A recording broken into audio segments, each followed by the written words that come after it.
Assalamualaikum warahmatullahi wabarakatuh. Sobat Misteri Sunyi Mencekam, bagaimana dengan kabar Anda hari ini? Mudah-mudahan fine dan selalu dalam lindungan Allah Subhanahu wa Ta'ala.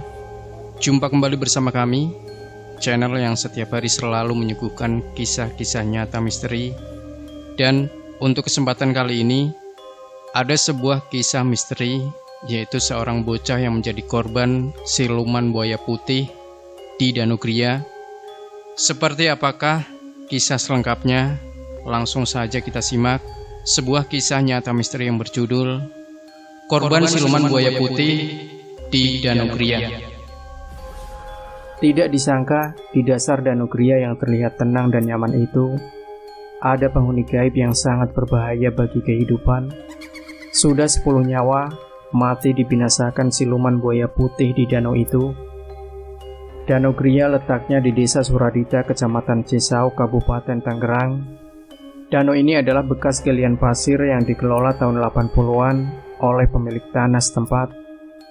Sebutlah Haji Naim karena galian cukup dalam sampai 20 meter, maka galian itu terus berair hingga sekarang.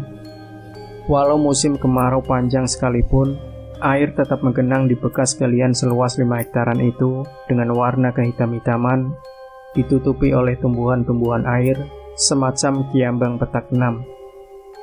Selain dipenuhi ikan dan burung-burung berkaki panjang sejenis kuntul, danau ini ternyata berpenghuni makhluk siluman.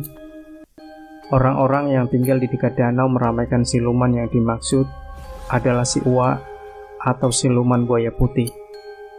Siluman buaya putih itu hingga sekarang sering muncul ke permukaan dan mencari korban manusia yang masuk ke areal itu. Korbannya selalu anak-anak di bawah umur dan orang-orang tua yang kurang waspada. Bila buaya putih itu akan muncul, biasanya diikuti oleh cuaca yang mendung, matahari tertutup awan, dan hari menjelang petang. Lain dari itu, ada juga semacam kode khas, yaitu bunyi petir dan geledek dari arah barat, dengan menumpahkan air lokal di permukaan tengah danau.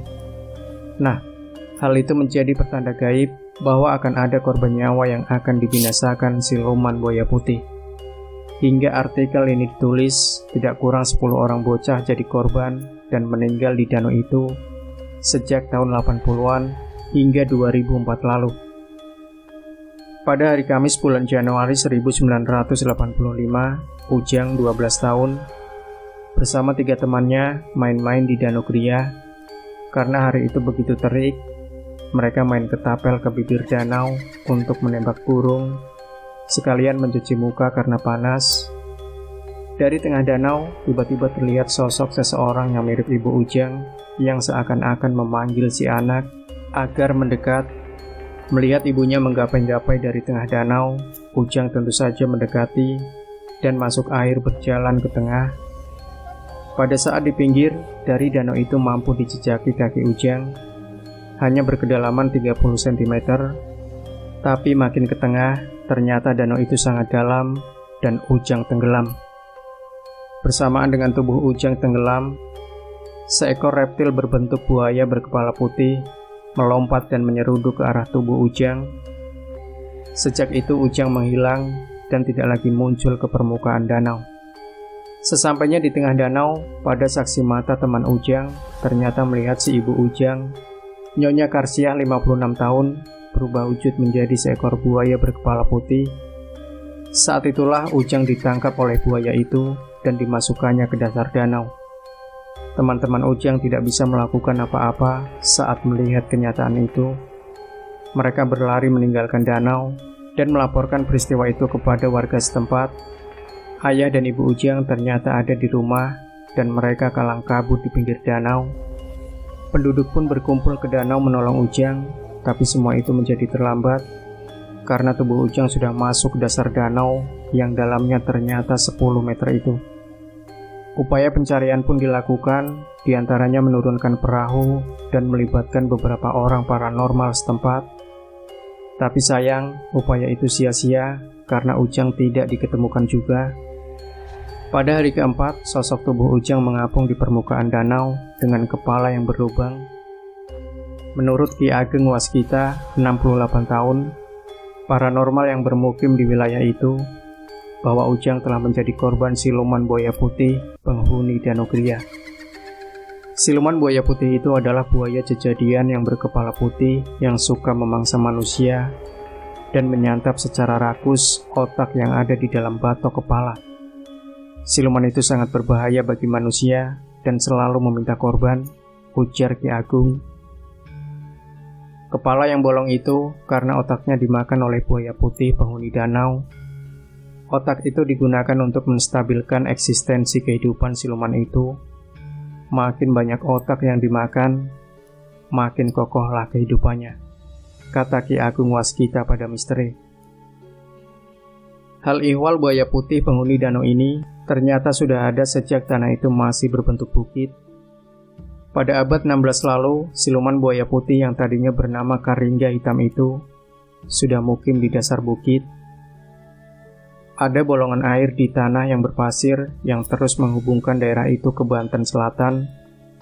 Karingga hitam itu adalah berasal dari wujud moyang jin ifrit, penguasa bukit yang menguasai jalur Cisauk Rangkas Bitung. Karena habitatnya diganggu manusia dengan menghabisi pasir di wilayah itu, maka Raja Ifrit itu marah dan mencari korban. Jin Ifrit berubah wujud untuk menunjukkan eksistensinya dan melakukan aksi balas dendam. Caranya adalah dengan wujud monster buaya putih penghuni Danau Gria dan membinasakan korban warga setempat yang dibutuhkannya. Setelah membinasakan 10 warga sejak peristiwa Ujang tahun 85 yang lalu hingga peristiwa Maryam tahun 2001 lalu, maka siluman buaya putih itu berhenti beraksi. Ki Agung menggantikan manusia dengan kepala kerbau yang dilemparkannya ke permukaan danau. Setiap 1 tahun, 1 kepala. Ki Agung mengambilkan kepala kerbau itu dari pemotongan hewan itu di daerah Pandeglang, Banten, lalu meritualnya dengan nama-nama manusia yang hidup yang jadi target gaib dari siluman buaya putih. Saya sudah melakukan ritual penjinakan siluman buaya putih dengan cara itu. Sekarang ini, insya Allah siluman itu tidak mengganggu lagi, ungkap Ki Agung Waskita. Danau Gria yang terletak di belakang perumahan Suradita, Cisauk, Banten ini memang terlihat angker. Walau dekat dengan kompleks, tapi danau itu tidak pernah didekati oleh warga karena takut. Jangankan mandi di danau yang bening itu, memancing ikan pun tidak ada yang berani. Kalau ada yang berani adalah orang-orang tertentu saja, yaitu mereka yang tidak tahu kalau danau itu angker, atau yang tahu angker, tapi dia menguasai ilmu tertentu penangkis serangan buaya putih. Desis Abu Jalal, 45 tahun, warga Jalan Ratu Kuning, 500 meter dari danau.